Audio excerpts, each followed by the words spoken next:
This is the story, The Gift of the Magi by O. Henry. $1.87. That was all. And 60 cents of it in the smallest pieces of money. Pennies.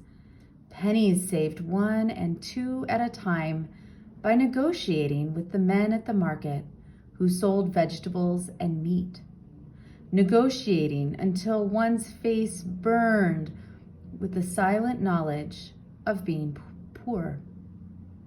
3 times Della counted it, $1.87, and the next day would be Christmas.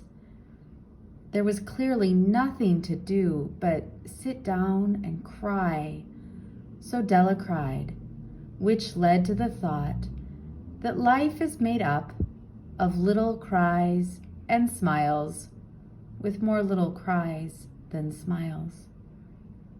Della finished her crying and dried her face. She stood by the window and looked out unhappily at a gray cat walking along a gray fence in a gray backyard. Tomorrow would be Christmas Day, and she had only $1.87 to buy her husband Jim a gift. She had been saving every penny she could for months with this result. Jim earned $20 a week, which does not go far. Expenses had been greater than she had expected. They always are.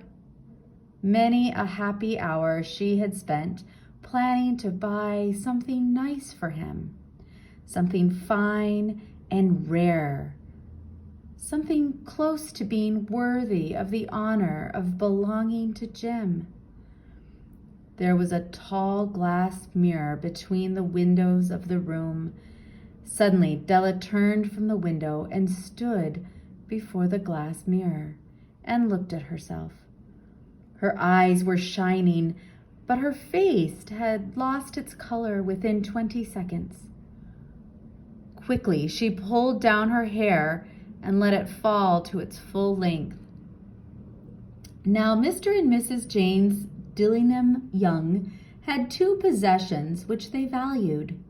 One was Jim's gold timepiece, the watch that had been his father's and his grandfather's.